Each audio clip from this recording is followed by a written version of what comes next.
ચલો વિદ્યાર્થીઓ, chapter number 4 પ્રાણી સૃષ્ટિમાં પ્રાણી સૃષ્ટિનું વર્ગીકરણ કયા પાસાઓના આધારે કરી શકાય તે બાબતનો આપણે અભ્યાસ કરી ચૂક્યા છીએ.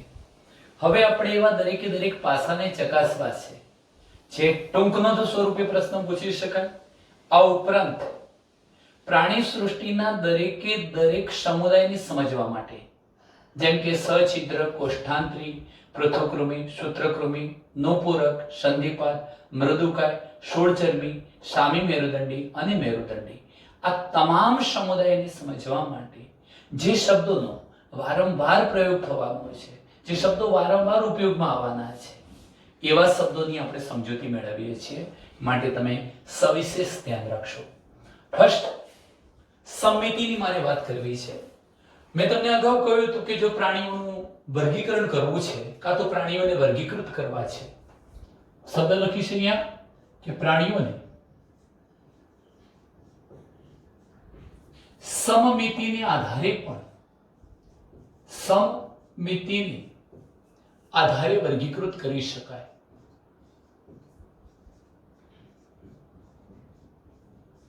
સમમિતિના આધારે પ્રાણીઓને વર્ગીકૃત કરી શકાય. કેવી રીતે? જો હું મિત્રો સમમિતિ શું છે એ ત્રણ શબ્દો સમજીશું એટલે તમને ઓટોમેટિકલી ખબર પડી જશે કે સમમિતિ શું છે. પણ આપણે સમમિતિના આધારે પ્રાણીઓને મુખ્યત્વે ત્રણ ભાગમાં વહેંચી શકીએ. સમમિતિ ત્રણ પ્રકારની હોય. સમમિતિ ત્રણ પ્રકારની છે. કયા ત્રણ પ્રકારની? અહીંયા જરા ધ્યાન રાખશો. સમમિતિના જે ત્રણ પ્રકાર છે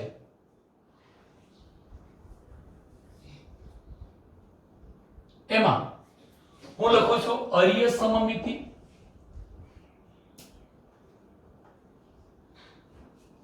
અરીય સમમિતિ. આ અરીય સમમિતિ માટે એક બીજો શબ્દ છે ત્રિજ્યાવર્તી સમમિતિ.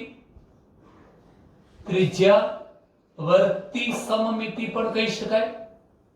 બીજા નંબરનો પ્રકાર છે દ્વિપાર્શ્વ અથવા દ્વિપાર્શ્વીય સમમિતિ. અને ત્રીજા નંબરનો શબ્દ છે અસમમિતિ. અસમમિતિ. સમિતિના આધારે પ્રાણીઓને ત્રણ જૂથમાં વહેંચી શકીએ અથવા સમિતિના ત્રણ પ્રકાર પાડી શકાય. આ ત્રણ પ્રકારોમાં પ્રથમ પ્રકાર આપણે જોયો છે અરીય સમમિતિ, બીજો પ્રકાર દ્વિપાર્શ્વ સમમિતિ અને ત્રીજો પ્રકાર છે અસમમિતિ. ચલો મિત્રો, આપણે પહેલા અરીય સમમિતિ એટલે શું એને સમજવા માટે હું અહીંયા કેટલાક ઉદાહરણો આપું છું. જેમ કે ઉદાહરણ તરીકે છે હાઇડ્રા, કંકતધરો અને શૂળ ચર્મી કે શૂળ ત્વચી સમુદાયના જે પ્રાણીઓ છે તેઓમાં અરીય સમમિતિ જોવા મળે છે. હવે અરીય સમમિતિનો મતલબ શું થાય છે? તો એક સામાન્ય આપણે આકૃતિ દોરીએ હાઇડ્રાની. ધારો કે આ હાઇડ્રાનું શરીર છે. સામાન્ય રીતે મિત્રો એ નળાકાર છે. આમ નળાકાર છે અને આ રીતે જોઈએ તો એ ગોળાકાર છે. ગોળ નળાકાર શરીર રચના છે. આ એના સૂત્રાંગો છે. આ બધા એના સૂત્રાંગો જે ખોરાક ગ્રહણ કરવા માટે, પ્રચલન કરવા માટે વગેરે કાર્યથી વિભેદિત થયેલા હોય છે. આ એના સૂત્રાંગો થયા. હવે હું આ એક અને એવું જ એક બીજું ઉદાહરણ આપું છું. ધારો કે કોઈક પ્રાણી ગોળ દડા જેવી રચના ધરાવે છે. શૂળત્વચીઓ ખાસ કરીને આ પ્રકારે ગોળાકાર શરીર રચના ધરાવતા હોય છે. હવે તમે અહીંયા શું યાદ રાખશો? આ પ્રાણી શરીર છે, આ પણ પ્રાણી શરીર છે. પ્રાણી શરીરના મધ્ય ભાગેથી પસાર થતી કોઈ પણ ધરી, પ્રાણી શરીરના મધ્ય ભાગમાંથી પસાર થતી ધરી, ધારો કે આ ભાગમાંથી પસાર થતી આ મધ્યક્ષ થઈ, એ પ્રાણી શરીરને બે સરખા ભાગમાં વહેંચે છે. જો હું આ ભાગ અહીંથી પાડું છું તો પણ બે સરખા ભાગ બની જાય છે. જો હું અહીંથી આ બે ભાગ પાડવાનો પ્રયત્ન કરું તો પણ સરખા ભાગ બને છે. અહીંથી પણ બે સરખા ભાગ બની શકે છે. એવી રીતે આ હાઇડ્રા છે મિત્રો. હાઇડ્રાનું શરીર જે છે નળાકાર અને ગોળાકાર છે. એટલે ઉપરનો ભાગ આ પ્રકારનો ગોળ થયો. હવે તમે આને આ રીતે આ ધરીથી કાપો, બે સરખા ભાગ બનશે. આ ધરીથી કોઈ પણ ધરીએથી કાપો, બે સરખા ભાગ બની શકતા હોય તો તે સમમિતિ અર્ય સમમિતિ કહેવાય. ફરી હું બોલીશ કે પ્રાણી શરીરના મધ્ય અક્ષમાંથી પસાર થતી કોઈ પણ એક ધરી સજીવને બે સરખા ભાગમાં વહેંચે. ફરી લખું છું અહીંયા, પ્રાણી શરીરના મધ્ય અક્ષમાંથી પસાર થતી પ્રાણી શરીરના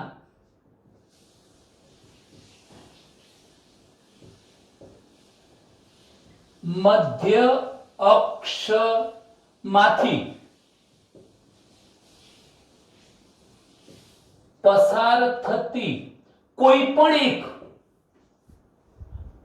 પણ એક આ શબ્દ અગત્યનો છે. કોઈ પણ એક, એનો મતલબ આ હોઈ શકે, કોઈ પણ આ હોઈ શકે, આ કોઈ પણ એક પ્રાણી શરીરના મધ્ય અક્ષમાંથી પસાર થતી કોઈ પણ એક ધરી, કોઈ પણ એક ધરી, આ એક ધરી હતી, આ પણ કોઈ પણ એક ધરી કહી શકાય. કોઈ પણ એક ધરી, કોઈ પણ એક ધરી શરીરને બે સરખા ભાગોમાં વિભાજિત કરે છે તો તેવી સમમિતિને અર્ય સમમિતિ કહે છે. આવડશે? અર્ય સમમિતિનો મતલબ શું થશે મિત્રો? કે એક પ્રાણી શરીર છે, પ્રાણી શરીરના મધ્ય અક્ષમાંથી પસાર થતી કોઈ પણ એક ધરી, આ એક ધરી હોઈ શકે, કાં તો કોઈ પણ આ એક ધરી હોઈ શકે, કાં તો કોઈ પણ આ એક ધરી હોઈ શકે, કોઈ પણ એક ધરી પ્રાણી શરીરની બે સરખા ભાગમાં વહેંચી શકતી હોય તો તે સમમિતિ અર્ય સમમિતિ કે ત્રિજ્યાવર્તી સમમિતિ કહેવાય. અને આવી સમમિતિ શામાં જોવા મળે છે એવું આપણે કહીશું તો આવી સમમિતિ હાઇડ્રા, કંકતધરો અને શૂળચર્મી સમુદાયના પ્રાણીઓમાં જોવા મળે છે. ચાલો મિત્રો, દ્વિપાર્શ્વ સમમિતિનો મતલબ શું થાય છે? દ્વિપાર્શ્વ સમમિતિ મારે કહેવું હોય તો હું સંધિપાદ સમુદાયના પ્રાણીઓ ઉદાહરણ આપી શકું. સંધિપાદ છે, નુપુરક સમુદાયના પ્રાણીઓ છે, સસ્તન સમુદાયના પ્રાણીઓ છે, માનવ વગેરે ઉભયજીવીઓ છે. આ બધાની વાત કરી શકાય તો તેઓમાં દ્વિપાર્શ્વ સમમિતિ જોવા મળે. હવે દ્વિપાર્શ્વ સમમિતિનો સાદો અર્થ સમજવા માટે એક સિમ્બોલિક ફિગર દોરું છું.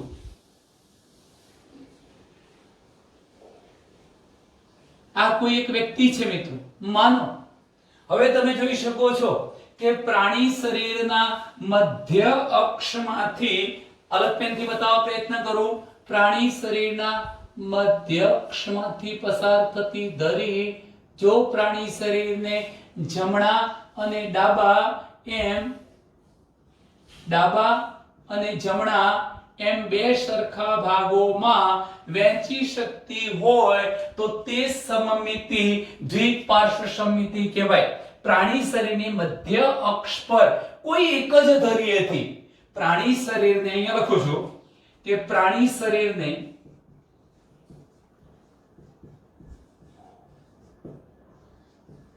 મધ્ય અક્ષ, પ્રાણી શરીરને મધ્ય અક્ષ પર કોઈ એક ધરીએથી, મધ્ય અક્ષ પર કોઈ એક ધરીથી, કોઈ પણ એક નહીં, ગમે તે એક જ, બીજી નહીં, કોઈ એક ધરીએથી બે સરખા ભાગોમાં વિભાજિત કરી શકાતું હોય, ડાબા અને જમણામાં એમ બે સરખા ભાગમાં કરી શકાય, તે સમમિતિ કેવા પ્રકારની સમમિતિ કહેવાય? દ્વિપાર્શ્વ. અહીંયા એ યાદ રાખજો, અહીંયા તો કોઈ પણ એક ધરીએથી આવું કરી શકાતું હતું, પણ અહીંયા ફક્ત એક જ ધરીએથી. હા, તમે અહીંથી ભાગ પાડવા જાઓ બે સરખા ભાગ ના પડે, અહીંથી બે ના પડે, આમ બે ના પડે, આમ બે ના પડે, પણ મેં તમને કહ્યું આ અગત્યનું વાક્ય છે કે પ્રાણી શરીરને મધ્ય અક્ષ પર, આ મધ્ય અક્ષ પર કોઈ એક ધરીએથી, ગમે તે એક જ ધરીએથી આવું કરી શકાય, બે સરખા જમણા અને ડાબા ભાગમાં વિભાજિત કરી શકાય તો તે સમમિતિ કેવી કહેવાય? દ્વિપાર્શ્વ સમમિતિ. અહીં આપણે શું કહ્યું કે પ્રાણી શરીરની મધ્ય અક્ષમાંથી પસાર થતી કોઈ પણ એક ધરી, ગમે તે એક ધરી, અહીંયા કોઈ એક ધરી અને ત્યાં કોઈ પણ એક ધરી, એટલે એનો મતલબ ફક્ત એક જ ધરી અને અહીંયા ગમે તે ધરીએથી બે સરખા ભાગમાં વહેંચી શકાય તો તે સમમિતિ કઈ હતી? અર્ય સમમિતિ. તો ઉદાહરણો એકવાર ફરી મેં તમને કહી દીધા. કયા કયા લખ્યા છે મિત્રો? નુપૂરક છે, સંધિપાદ છે, સસ્તન વર્ગ છે, ટૂંકમાં મેરુદંડીઓ છે. આ બધાની અંદર દ્વિપાર્શ્વ સમમિતિ જોવા મળે છે. અસમમિતિનો મતલબ શું થાય કે પ્રાણી શરીરની મધ્ય અક્ષમાંથી પસાર થતી ધરી જો પ્રાણી શરીરની બે અક્ષમાં વિભાજિત ન કરતી હોય તો તેને આપણે શું કહીશું? અસમમિતિ. મારે ઉદાહરણ આપવું છે સ્નાન વાદળી અથવા વાદળીઓ. આ વાદળીઓ એક એવા પ્રાણીઓ છે કે જેમના શરીરને બે સરખા ભાગમાં વિભાજિત નથી કરી શકાતું. કેમ નથી કરી શકાતું મિત્રો? આપણે સહેજ આકૃતિ દ્વારા સમજીએ. સિમ્બોલિક ફિગર જ છે. અહીંયા જરા ધ્યાન રાખજો કે હું આ પ્રકારની એક આકૃતિ દોરું છું.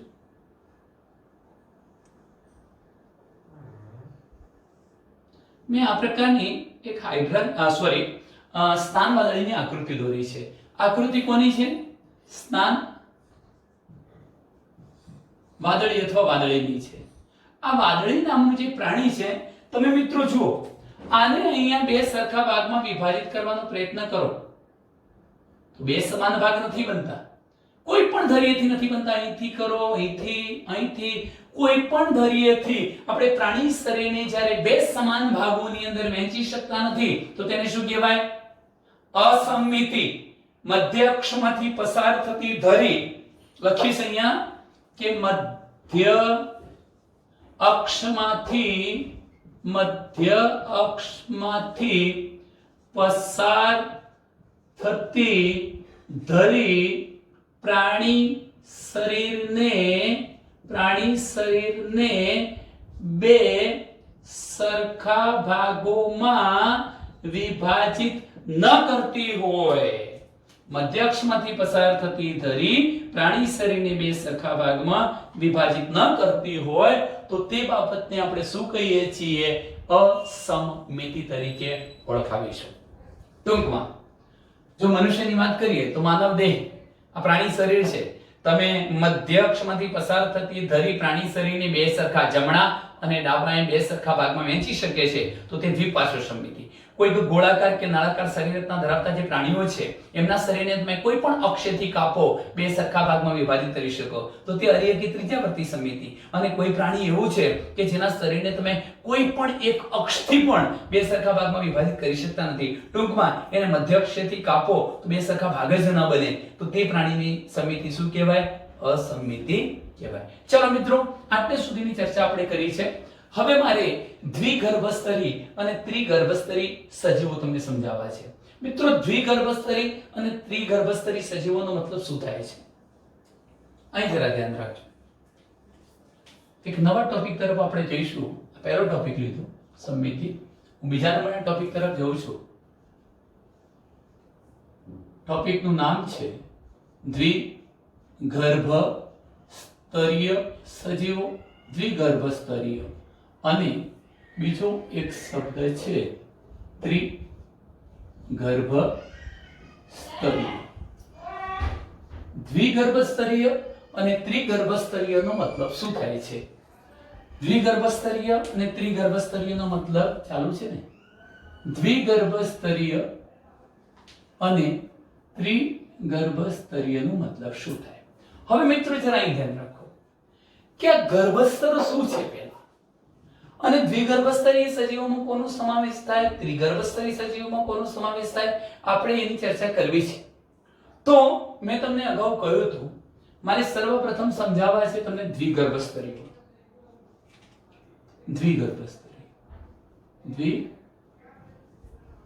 દ્વિગર્ભસ્તરીય સજીવો કોને કહેવાય? અને એનું ઉદાહરણ છે કોષ્ઠાંતરી સમુદાયના પ્રાણીઓ, હાઇડ્રા વગેરે. એ બે ગર્ભસ્તર ધરાવતા પ્રાણીઓ છે. હવે આ ગર્ભસ્તર શું છે?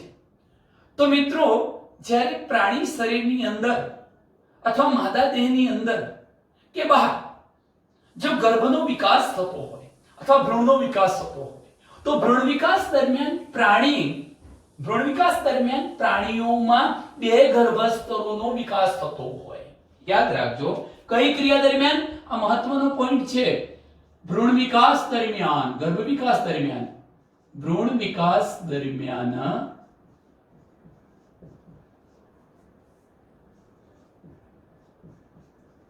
બે ગર્ભસ્તરો નું નિર્માણ થતું હોય, વિકાસ થતો હોય, તો તેવા પ્રાણીઓને દ્વિગર્ભસ્તરી સજીવો કહે છે. એનો મતલબ કે કોષ્ટાંતરી સમુદાયના પ્રાણીઓમાં બે ગર્ભસ્તરો વિકસતા જોવા મળે. હવે કેવી રીતે આને આકૃતિ દ્વારા સમજવાનો પ્રયત્ન કરીએ છીએ. મેં અહીંયા મિત્રો એક આકૃતિ દોરી છે. આ ગર્ભ છે. હવે બરોબર એક્ઝેક્ટ વચ્ચે હું આ પાચન માર્ગનું પોલાણ બતાવું છું. આ પાચન માર્ગનું પોલાણ થયું, અન્ન માર્ગનું પોલાણ. હવે આ ગર્ભનો વિકાસ થતો હોય એ દરમિયાન એ ગર્ભની ફરતે બે ગર્ભસ્તરોનો વિકાસ થાય. જેમ કે આ અંદરનું ગર્ભસ્તર જે છે મિત્રો, અંદરનું ગર્ભસ્તર એ અંતઃ ગર્ભસ્તર, અને મેં આ બહારનું બતાવ્યું એ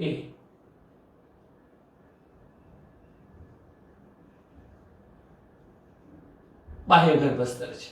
જો મેં બે ગર્ભસ્તરો બતાવ્યા છે, અંતઃ અને બાહ્ય, એનો મતલબ હું એમ બતાવીશ, અહીં લખું છું બાહ્ય ગર્ભસ્તર અથવા બાહ્ય ગર્ભીય સ્તર જે કોષોથી બનેલું હશે. બાહ્ય પછી આ અંદરનું છે, એને લખીશું અંતઃ ગર્ભસ્તર જે પણ કોષોથી બનેલું છે. તો તમને એમ થશે વચ્ચે મધ્ય ગર્ભસ્તર નથી, તો ના, એ મધ્ય ગર્ભસ્તર નથી. કેવી રીતે જુઓ, ધારો કે આ બાહ્ય ગર્ભસ્તર કોષીય રચના છે, કોષોથી બનેલી રચના છે, કોષો છે. બાહ્ય ગર્ભસ્તરની રચના કરતા અહીંયા મેં આ પ્રકારના કોષો બતાવ્યા છે. એનો મતલબ કે ગર્ભ વિકાસ દરમિયાન આ બાહ્ય ગર્ભસ્તરનું નિર્માણ થઈ ચૂક્યું છે. આપણે આ પ્રકારની રચના બતાવી છે. હવે જુઓ મિત્રો,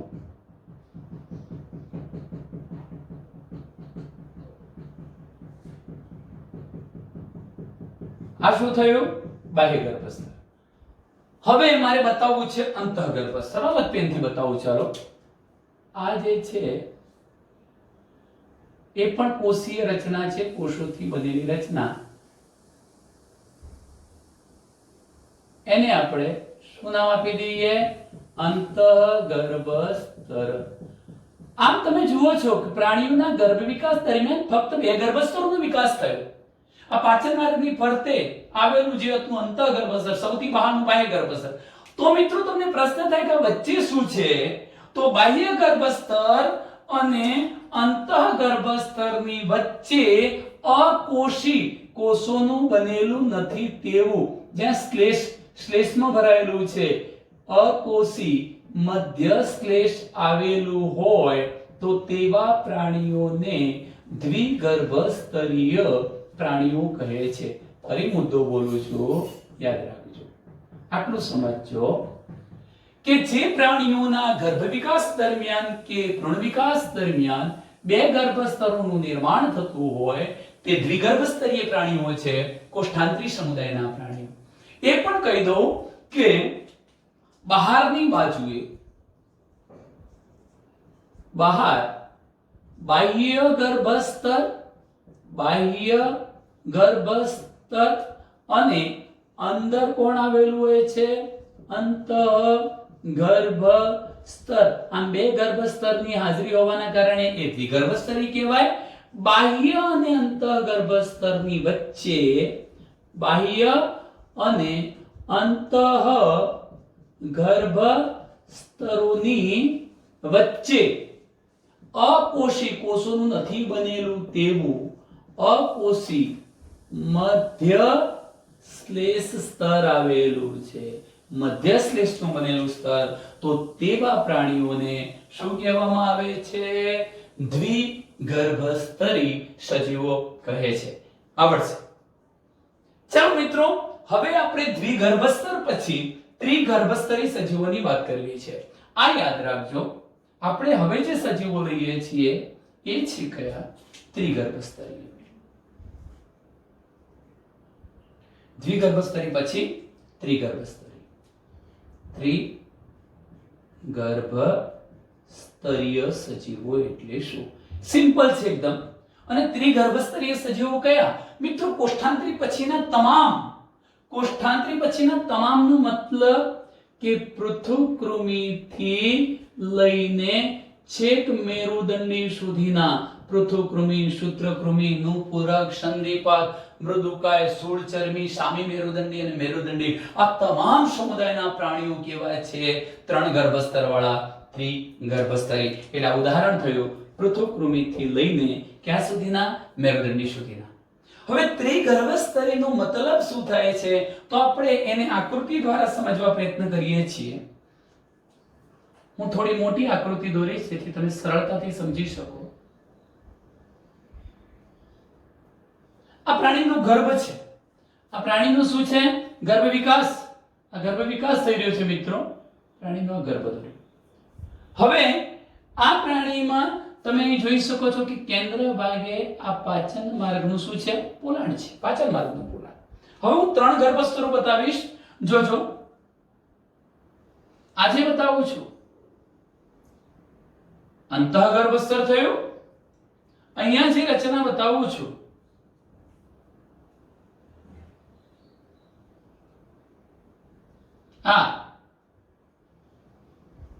બાહ્ય ગર્ભસ્તર થયું અને બાહ્ય અને અંતની વચ્ચેનું જે ગર્ભસ્તર છે આપણે એને મધ્ય ગર્ભસ્તર કહીશું. એટલે હવે કોષો બતાવી દઈએ. તમે જોઈ શકો છો કે મેં સૌથી બહારની બાજુ જે કોષીય રચના બતાવી છે એ કોષીય રચના બાહ્ય ગર્ભસ્તરની છે. બાહ્ય ગર્ભસ્તર થયું.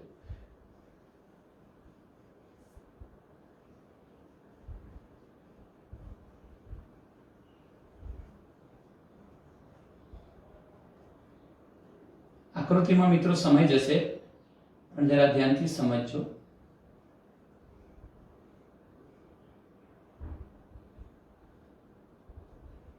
ચાલો હવે અહીં તમે જોઈ શકો છો કે આ બધા જ કોષો બતાવ્યા છે. કયા ગર્ભસ્તરના છે? બાહ્ય ગર્ભસ્તરના કોષો છે. બાહ્ય ગર્ભસ્તર પછી આપણે અંદરની બાજુએ પહેલા એક કામ પૂરું કરી દઈએ. અંતઃગર્ભસ્તર બતાવી દઈએ. જો 2 જ ગર્ભસ્તર હોય તો તમે જાણો છો દ્વિગર્ભસ્તરી સજીવ. હવે હું શું કરું છું? અહીંયા જે બતાવું છું કોષો એ જરા ધ્યાનથી સમજજો મિત્રો. પાચન માર્ગનું પોલાણ છે અને અહીંયા હું જે બતાવું છું એ કોષો હવે અંતઃગર્ભસ્તરના કોષો થયા. આ થઈ ગયો અંતઃગર્ભસ્તર. આ શું થયું? અંતઃગર્ભસ્તર. ચલો અંતઃગર્ભસ્તર અને બાહ્ય ગર્ભસ્તરની વચ્ચે દ્વિગર્ભસ્તરી સજીવોમાં શું હતું? અકોષી મધ્યશ્લેષ હતું. પણ અહીંયા ત્રિગર્ભસ્તરી પ્રાણીઓમાં બાહ્ય અને અંતઃગર્ભસ્તરની વચ્ચે અકોષી મધ્યશ્લેષમાં ન હોતા ત્યાં પણ કોષીય રચના હોય છે, કોષો હોય છે. આ જે કોષો થયા એ કયું ગર્ભસ્તર બનાવે છે? મધ્ય ગર્ભસ્તર. ટૂંકમાં જે પ્રાણીઓના ગર્ભ વિકાસ દરમિયાન બાહ્ય અને અંતઃગર્ભસ્તરની વચ્ચે કોષીય રચના યુક્ત મધ્ય ગર્ભસ્તર જોવા મળે તે પ્રાણીઓને આપણે કેવા પ્રાણીઓ કહીશું? ત્રિગર્ભસ્તરી પ્રાણીઓ. ચલો મિત્રો આ કોષો બતાવી દીધા.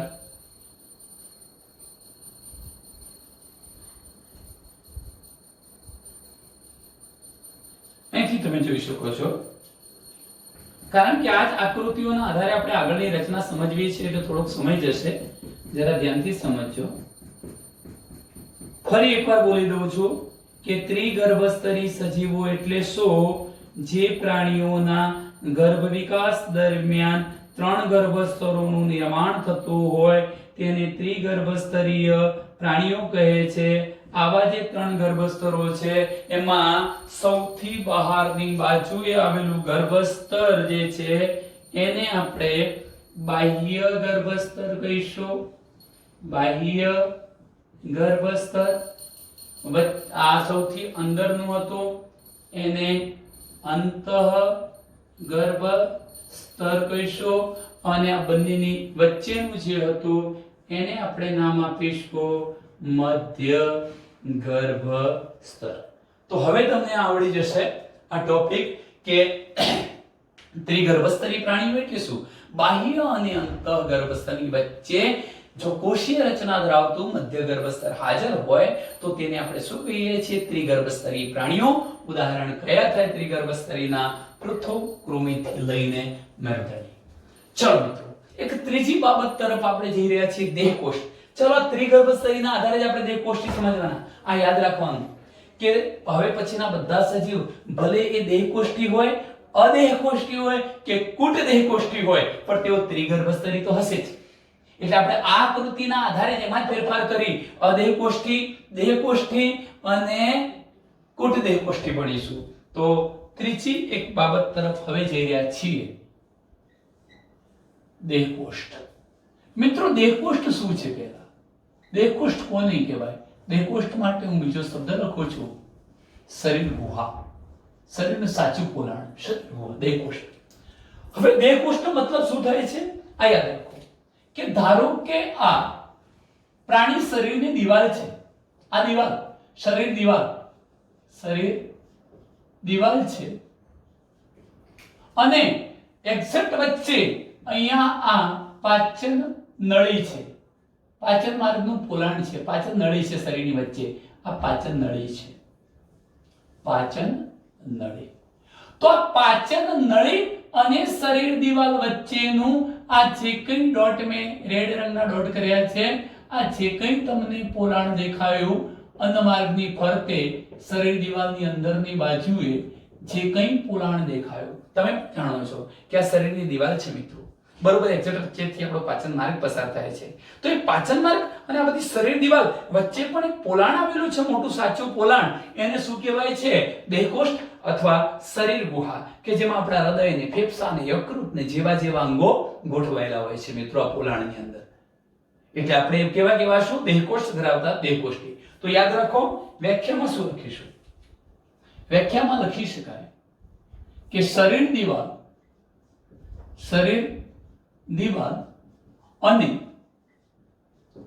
પાચન અથવા પાચક નળી વચ્ચે આવેલા અવકાશ કે એને આપણે પોલાણ પણ કહીશું, ગુહા પણ કહીશું. પોલાણને શું નામ અપાય છે? દેહકોષ્ઠ કહે છે. દેહકોષ્ઠ તરીકે આપણે ઓળખાવીશું. કયા બે શબ્દો છે? શરીર દિવાલ અને પાચન નળી વચ્ચેના અવકાશ કે પોલાણને દેહકોષ્ઠ તરીકે ઓળખવામાં આવે છે. મિત્રો તમે જાણો છો કે દેહકોષ્ઠના આધારે પણ આપણે પ્રાણીઓનું વર્ગીકરણ કરી શકીએ, અદેહકોષ્ઠી, કુટ દેહકોષ્ઠી અને દેહકોષ્ઠી. ચાલો જરા અહીં ધ્યાન રાખો. હવે આપણે પ્રાણીઓનું વર્ગીકરણ કરીએ છીએ કોના આધારે? દેહકોષ્ઠના આધારે. દેહકોષ્ઠના આધારે પ્રાણીઓનું વર્ગીકરણ કરી શકાય. કેટલા પ્રકારોમાં કરી શકાય? 3 પ્રકારોમાં. કયા 3 પ્રકાર છે? અદેહકોષ્ઠી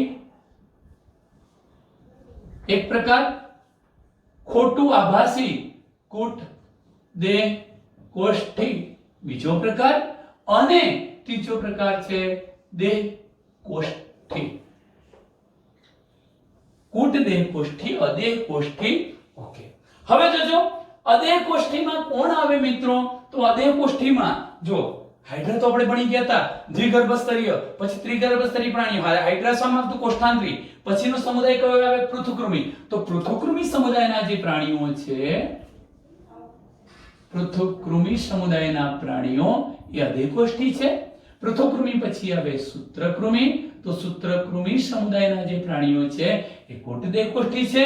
અને નુપુરકથી લઈને આગળના જે પ્રાણીઓ છે, નુપુરકથી આગળના નુપુરક, સંધિપાદ, મૃદુકાય, સ્થૂળચર્મી, શામી મેરુદંડી, ટૂંકમાં નુપુરકથી લઈને મેરુદંડી સુધીના તમામ જે પ્રાણીઓ છે એ દેહકોષ્ઠીમાં આવે. હવે આપણે જોવું છે કે અદેહકોષ્ઠી કોને કહેવાય. આ જ આકૃતિ આ જ આકૃતિ છે મિત્રો અદેહ કોષ્ઠી. અહીં તમે જો એકદમ નાની આકૃતિ દોરીશું અને ત્યાર પછીની બે મોટી આકૃતિઓ દોરીશું.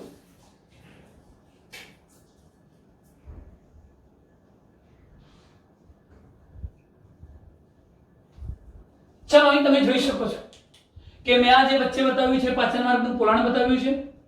સારું, હું હવે શું કરીશ, આ જે રચના બનાવી અંતઃગર્ભસ્થ,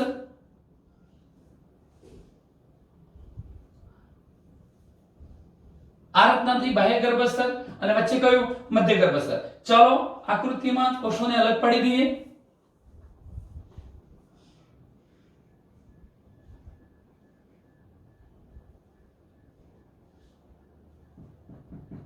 એની એ જ આકૃતિ જોઈ શકો છો, અંતઃગર્ભસ્થ થયું. ઓકે, હવે હું અહીંયા આકૃતિ દોરું છું.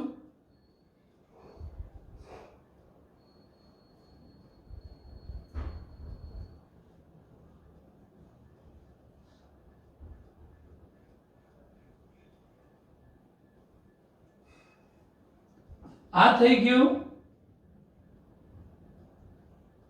બાહ્ય ગર્ભસ્થ.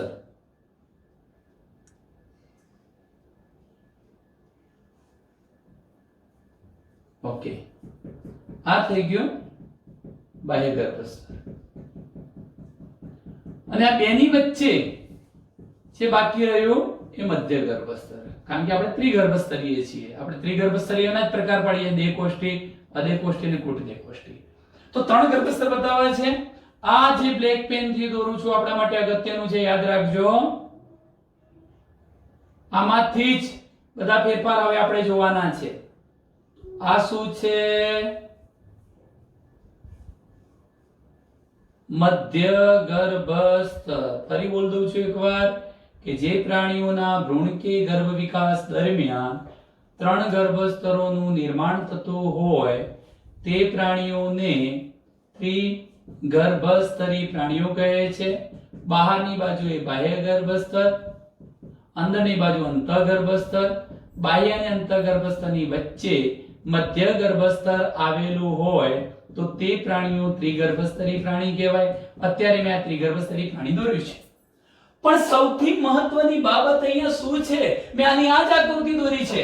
ફરી એટલા માટે દોરી છે મારે સાપેક્ષમાં સરખામણી કરવી છે.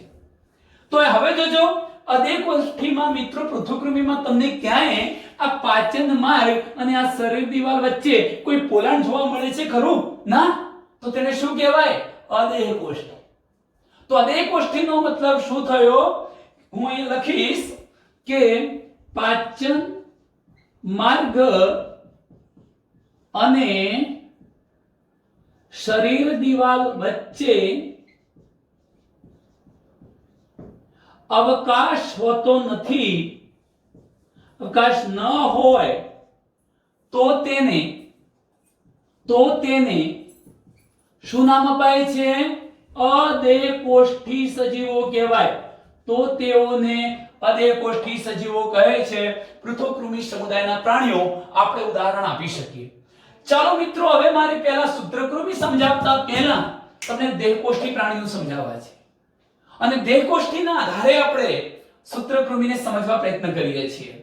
સર્વપ્રથમ હવે હું દેહકોષ્ઠી સમજાવું. દેહકોષ્ઠ એટલે શું, દેહકોષ્ઠ કેવી રીતે બને છે? તો ચાલો એક મોટી આકૃતિ દ્વારા ઘટનાને સમજીએ.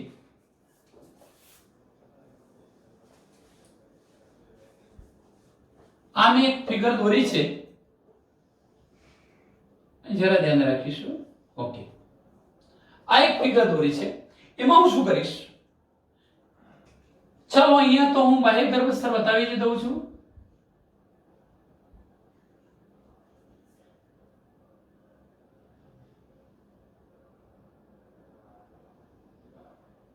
અમે બાહ્ય ગર્ભસ્તર બતાવી દીધું. પછી હું અહીંયા પાચન માર્ગનું પોલાણ બતાવું છું, અને અહીંયા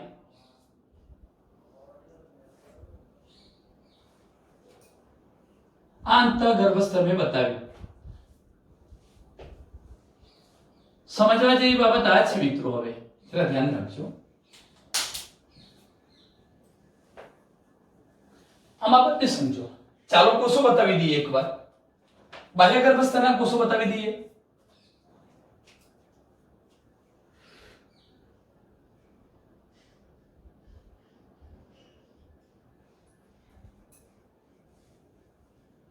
આ થયો બાહ્ય ગર્ભસ્તર.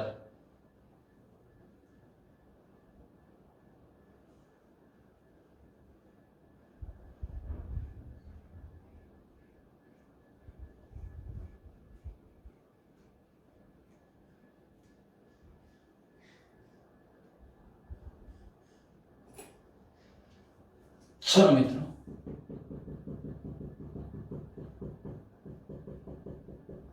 બાહ્ય ગર્ભસ્તરની રચના કરતા કોષો બતાવ્યા છે અને એ જ રીતે હવે આપણે બતાવી દઈએ છીએ અંતઃગર્ભસ્તર.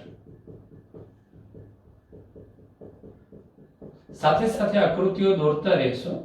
ચાલો હવે આપણે શું બતાવવું છે? અંતઃગર્ભસ્તર. ચાલો હું અંતઃગર્ભસ્તર બતાવી દઉં. તો મેં આ જે કોષો બતાવ્યા છે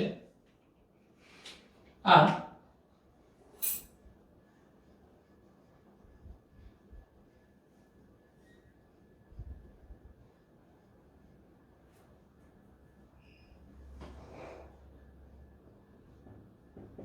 થઈ ગયા અંતઃગર્ભસ્તરના કોષો. સૌથી અગત્યનો પોઈન્ટ હવે જોજો, મધ્ય ગર્ભસ્તર. ચાલો મારે શું બતાવવું છે કે પાચન માર્ગનું પોલાણ અને શરીર દિવાલ વચ્ચે પોલાણ આવેલું હોવું જોઈએ, તો તેને શું કહેવાય? દેહકોષ. પણ અહીંયા તો મિત્રો બાહ્ય અને અંતઃગર્ભસ્તરની વચ્ચે કોણ હોય? મધ્ય ગર્ભસ્તર. એટલે હવે તમે જરા ધ્યાન રાખજો, હું શું રચના બતાવું છું, બરોબર ધ્યાનથી સમજજો. ધારો કે મેં આ મધ્ય ગર્ભસ્તર બતાવ્યું છે.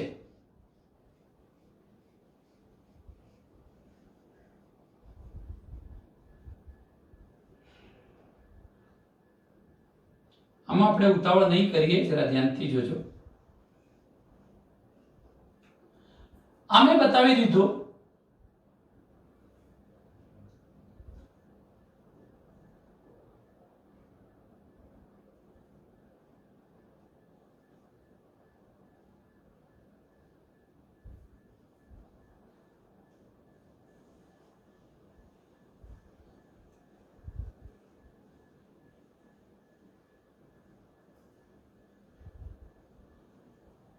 ઓકે. ચાલો અત્યારે મેં બતાવ્યું છે મધ્ય ગર્ભસ્તર. બાહ્ય અને અંતની વચ્ચે આવેલું ગર્ભસ્તર એટલે મધ્ય ગર્ભસ્તર. આ પણ મધ્ય ગર્ભસ્તરના કોષો જ બતાવ્યા છે. જો કે મિત્રો એને ડબલ લાઇનિંગમાં બતાવી દઈએ. ચાલો એટલે તમને આઈડિયા વધુ આવશે. આ એક ભાગ એક સ્તરીય રચના બતાવી છે, હું દ્વિસ્તરીય રચના બતાવી દઉં છું. ચાલો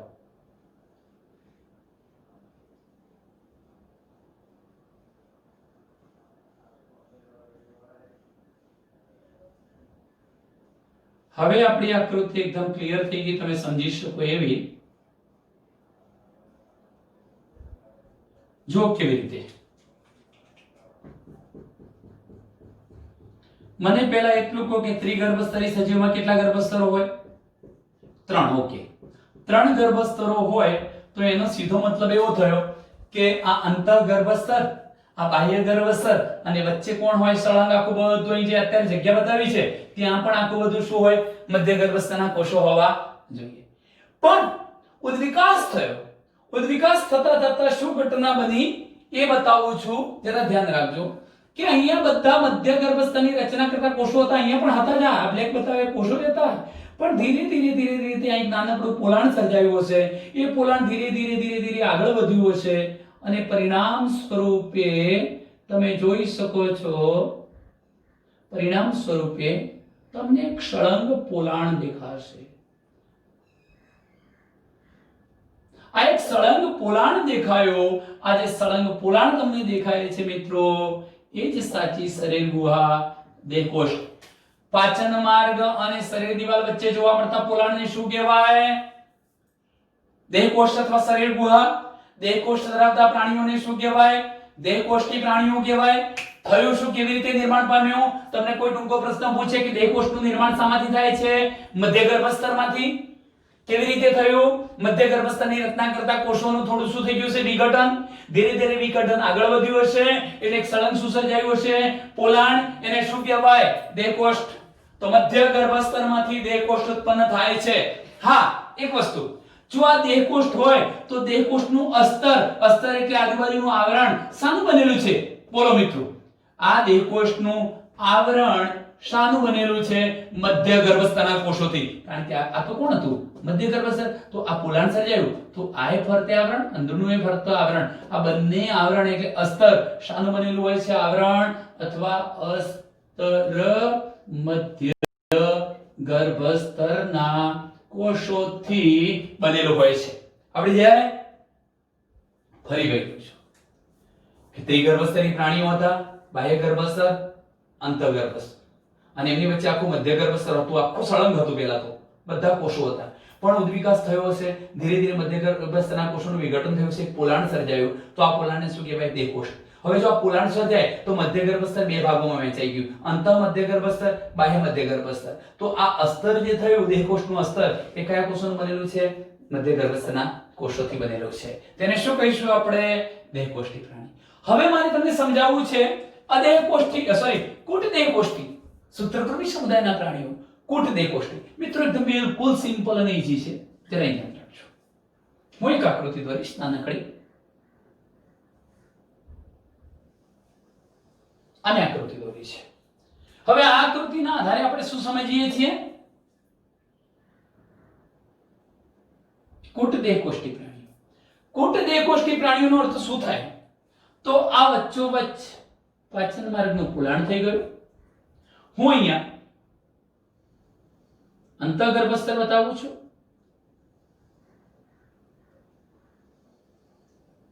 બહારની બાજુએ બાહ્ય ગર્ભસ્તર બતાવું છું. ચાલો બતાવી દઈએ. સિમ્પલ એક જ સ્તરના કોષો બતાવી તો તમને ઝડપથી ખબર પડી જાય.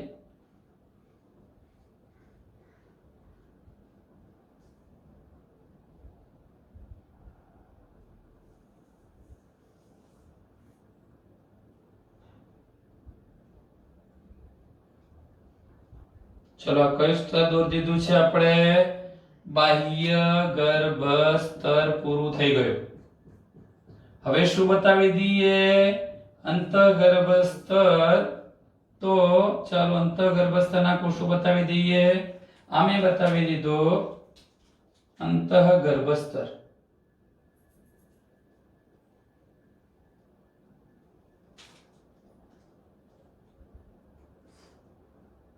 ચલો મિત્રો આ બતાવીએ છીએ આપણે.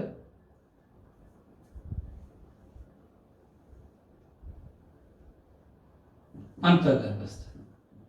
અંત અને બાહ્યની વચ્ચે શું હોય? મધ્ય ગર્ભસ્તર. ચલો બધા જ કોષો કમ્પ્લીટ બતાવું છું. આની જેમ જ આકૃતિ એટલે તમને ખબર પડી જાય. બસ આ જ મહત્વનો પોઈન્ટ છે, છેલ્લો પોઈન્ટ એટલો. અહીં જરા ધ્યાન રાખજો. દેહકોષ્ઠીઓમાં છેલ્લો. બાકી આપણે હજુ પણ બે ટોપિકની ચર્ચા કરવાના છીએ.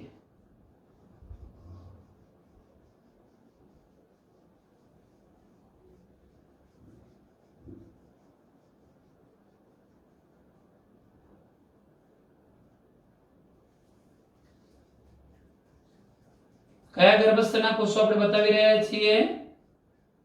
મધ્ય ગર્ભસ્તરના કોષો.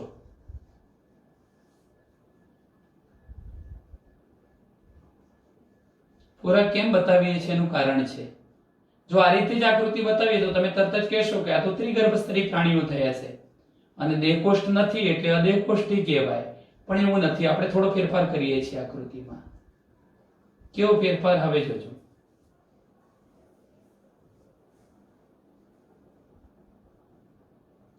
ચાલો અહીંથી તમે જોઈ શકો છો કે મેં તમામ પ્રકારના જે કોષો બતાવ્યા છે, બધા જ કોષો, એ કોષો કયા છે? બાહ્ય ગર્ભસ્તર, મધ્ય ગર્ભસ્તર કે અંતઃસ્તરના કોષો છે. એ કોષો કયા ગર્ભસ્તરના કોષો છે? મધ્ય ગર્ભસ્તરના કોષો. શાના પરથી કહી શકાય? તો એવું આપણે કહી શકીએ, આ બાહ્ય ગર્ભસ્તર છે, આંતઃગર્ભસ્તર છે, એમની વચ્ચે જોવા મળતું આ બ્લેક કોષથી બતાવ્યું છે એ આખું તમામ શું છે? મધ્ય ગર્ભસ્તર. હવે આ મધ્ય ગર્ભસ્તરમાં શું ફેરફાર થાય છે? મેં તમને દેહકોષ્ઠીમાં એવું કહ્યું કે જો મધ્ય ગર્ભસ્તરની વચ્ચે ફાટ પડે, પોલાણ સર્જાય અને પોલાણ સળંગ આગળ વધતું હોય તો આપણે એને દેહકોષ્ઠ કહેતા હતા, પણ અહીં એવું થતું નથી. અહીંયા શું થાય છે? અહીંયા ખરેખર આવી સાચી શરીર ગુહા નથી જોવા મળતી, પણ આ જે મધ્ય ગર્ભસ્તર હતું એ મધ્ય ગર્ભસ્તરમાં થોડા થોડા અંતરે કોષો વિઘટિત થઈ જાય છે. એક અહીંયા ધારો કે અહીંયા વિઘટિત થઈ ગયા, અહીંયા થોડાક વિઘટિત થઈ ગયા, અહીં થોડાક વિઘટિત થઈ ગયા, અને પરિણામે તમે જોઈ શકો છો કે નાના નાના થોડા થોડા આ પ્રકારના પોલાણ સર્જાય છે. મિત્રો, એક પોલાણ, બીજું પોલાણ સર્જાયું, ત્રીજું પોલાણ. એ ખરેખર સાચી શરીર ગુહા નથી. સાચી શરીર ગુહા તો સળંગ હોત, સાચી શરીર ગુહા નથી, પણ આભાસ થાય છે જાણે સાચી શરીર ગુહા જેવો, ખોટા દેહકોષ્ઠ જેવો. એને આપણે આ કૂટ દેહકોષ્ઠ છે. કૂટ દેહકોષ્ઠ ધરાવતા પ્રાણીઓ કૂટ દેહકોષ્ઠી પ્રાણીઓ કહેવાય. શામાં જોવા મળે આવો? સૂત્રકૃમિ સમુદાયના પ્રાણીઓમાં. તો ખ્યાલ આવી ગયો હશે કે બાહ્ય ગર્ભસ્તર અને અંતઃ ગર્ભસ્તરની વચ્ચે જે મધ્ય ગર્ભસ્તરના કોષો હતા એની અંદર ક્યાંક કોટરોથી ભરેલી કોઠોરવાળી કોથળીઓ અથવા અવકાશ સર્જાય છે, તૂટક અવકાશ સર્જાય છે. એને શું કહેવાય? કૂટ દેહકોષ્ઠી પ્રાણીઓ કહે છે. આવું શામાં જોવા મળે છે? સૂત્રકૃમિ સમુદાયના પ્રાણીઓમાં. હવે મિત્રો, નાનકડા બે જ પોઈન્ટ છે. એક પોઈન્ટ છે ખંડતા.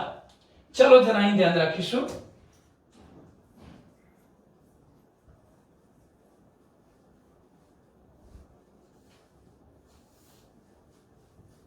એક ખંડતા અને બીજું મેરુદંડ શું છે? આ બે પોઈન્ટને આપણે સમજી લઈએ છીએ.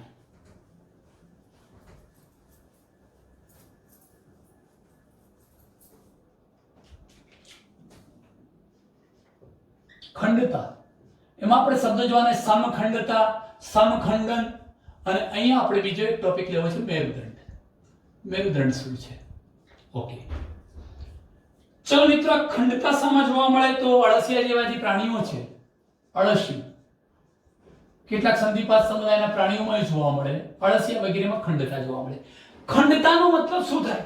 એકદમ સાદી ભાષામાં તમને સમજાવું તો, જો પ્રાણી શરીર બહારથી અને અંદરથી આંતરિક રીતે જોતા સરખા ખંડોમાં વહેંચાયેલું હોય તો તેને શું કહેવાય? સમખંડતા. અળસિયાનું શરીર 110 થી 120 ખંડોનું બનેલું છે. લગભગ બધા જ ખંડો કેવા છે? સમાન છે. બહારની બાજુએ ખંડો જોવા મળે છે અને તમે એનું ડિસેક્શન કરો, આંતરિક રીતે પણ તમને ખંડન જોવા મળે છે. તો બાહ્ય અને આંતરિક સરખા ખંડો ધરાવતા પ્રાણીઓને સમખંડતા ધરાવતા પ્રાણીઓ કહેવાય. આ ઘટનાને સમખંડતા કહેવાય અને સમખંડનની ક્રિયા કહેવાશે. ટૂંકમાં એ પણ કહી દઉં, જે ખંડો પડ્યા એમાં કેટલાક અંગો વારંવાર પુનરાવર્તિત થતા હોય. હું તમને બતાવીશ, અળસિયાનું પાચન તંત્ર ચલાવીશ, પ્રજનન તંત્ર એ વખતે, ઉત્સર્જન તંત્ર ચલાવીશ એ વખતે. કારણ કે ઉત્સર્જન તંત્રના કેટલાક ભાગો, પાચન તંત્રના કેટલાક ભાગો એ ખંડોમાં વારંવાર પુનરાવર્તિત થતા હશે. માટે આપણે શું કહી શકીએ કે કેટલાક પ્રાણીઓમાં શરીર લગભગ કેટલાક અંગોના ક્રમિક પુનરાવર્તન સાથે બહારથી અને અંદર બે સરખા ખંડોમાં વિભાજિત હોય તો તેને શું કહેવાય? સમખંડતા. કેટલાક પ્રાણીઓમાં શરીર, લખું છું અહીંયા, કેટલાક પ્રાણીઓમાં શરીર, ફરી સમજો, કેટલાક પ્રાણીઓમાં શરીર લગભગ કેટલાક અંગોના ક્રમિક, લગભગ કેટલાક અંગોના ક્રમિક પુનરાવર્તન, ક્રમિક પુનરાવર્તન ધરાવતા અથવા ક્રમિક પુનરાવર્તન સાથે બાહ્ય એટલે બહારથી અને આંતરિક એટલે અંદરથી બે સરખા ખંડોમાં વિભાજિત હોય છે, વહેંચાયેલું હોય છે, તો તેને શું કહેવાય? સમખંડતા કહે છે. સમખંડન અથવા સમખંડતા કહે છે અને આ ઘટનાને આપણે સમખંડતા કહીશું. ચલો મિત્રો, કેટલાક પ્રાણીઓમાં શરીર લગભગ કેટલાક અંગોના ક્રમિક પુનરાવર્તન સાથે બાહ્ય અને અંદરથી સરખા ભાગોમાં સરખા ખંડોમાં વહેંચાયેલું છે તે ઘટના સમખંડતા સમજવા મળે અળસિયામાં. મેરુદંડ શું છે? મેરુદંડને સમજવા માટે આ જ આકૃતિ ત્રિગર્ભસ્તરી અગત્યનો પોઈન્ટ મધ્ય ગર્ભસ્તર બધામાં અગત્યનું છે. ચલો એક મસ્ત આકૃતિ દોરીશું.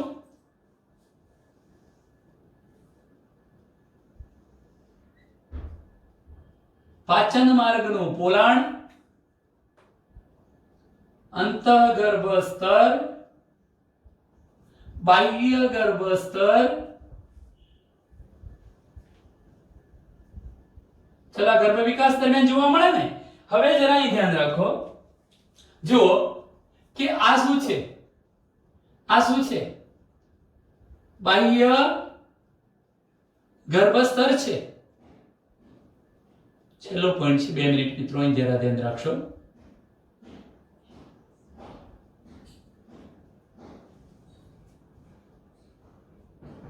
ચલો આગળ દીધું બાહ્ય ગર્ભસ્તર અને હવે આપણે બતાવીએ છીએ અંતઃગર્ભસ્તર. તો આ થઈ ગયું અંતઃગર્ભસ્તર.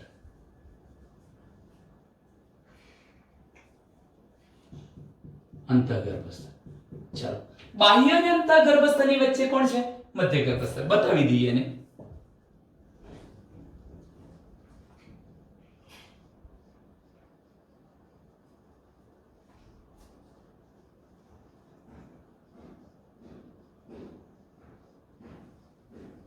શું બતાવી દીધું?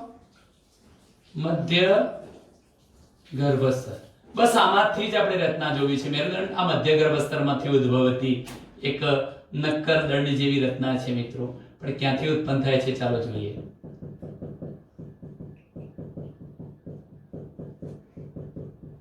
આ ગર્ભ છે અથવા ભ્રૂણ છે.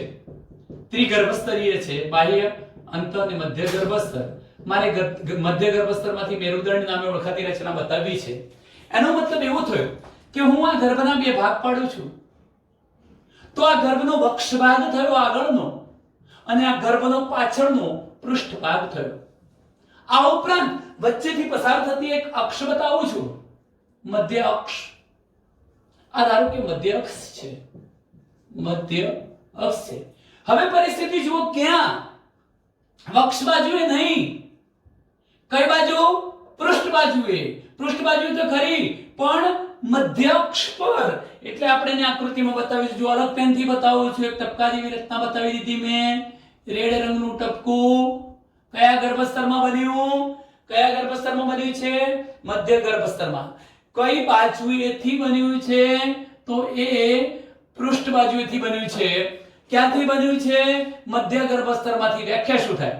મધ્ય ગર્ભસ્તરમાંથી ઉદ્ભવતી ગર્ભની પૃષ્ઠ મધ્ય બાજુએ આવેલી નક્કર દંડ જેવી રચનાને મેરુદંડ કહેવાય. મિત્રો આડા છેદમાં તો ગોળ બતાવ્યું છે.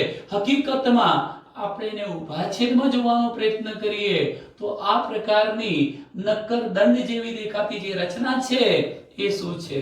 મેરુદંડ. પણ આડો છેદ લીધો છે ત્યાં ગોળ ટપકો દેખાય છે. તો આપણે વ્યાખ્યામાં શું લખી શકીએ? ચાલો લખું છું. ગર્ભની પૃષ્ઠ મધ્ય લંબ ધરીએ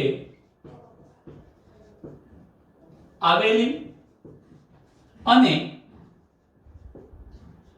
મધ્ય ગર્ભસ્તરમાંથી નિર્માણ પામતી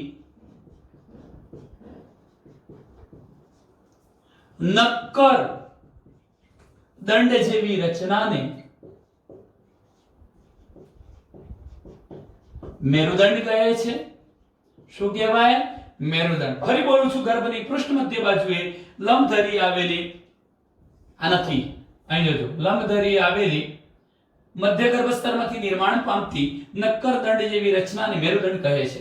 અને લાસ્ટ મેરુદંડની હાજરી કે ગેરહાજરી ને આધારે આપણે પ્રાણીઓને બે પ્રકારમાં વહેંચી શકીએ. કયા બે પ્રકાર? તો અમેરુદંડી પ્રાણીઓ અને મેરુદંડી પ્રાણીઓ, જે પ્રાણીઓના ગર્ભ વિકાસ દરમિયાન આ મેરુદંડ જોવા મળશે મેરુદંડી, અને ન જોવા મળે તો અમેરુદંડી. અમેરુદંડીઓ કયા છે તો તમે જાણો છો કે સછિદ્ર સમુદાયથી સછિદ્ર, કોષ્ઠાંતરી, પૃથુકૃમિ, સૂત્રુકૃમિનું પૂરક, સંધિપાદ, મૃદુકાય, શૂળચર્મી. સછિદ્રથી શૂળચર્મી સુધીના તમામ પ્રાણીઓમાં મેરુદંડ નથી જોવા મળતો, માટે એને શું કહેવાય? અમેરુદંડી. અને સામી મેરુદંડી અને તમામ મેરુદંડીઓના જીવનકાળ દરમિયાન ગર્ભની પૃષ્ઠ મધ્ય બાજુએ નક્કર દંડ જેવી રચના મેરુદંડ જોવા મળે છે, અને માટે તેઓને આપણે શું કહીએ છીએ? મેરુદંડ ધરાવતા પ્રાણીઓ મેરુદંડી. ચલો મિત્રો, આપણે આટલે અટકીશું. આગળ આપણે પ્રાણીઓનું વર્ગીકરણ જુદા જુદા સમુદાયોમાં જોઈશું. અસ્તુ.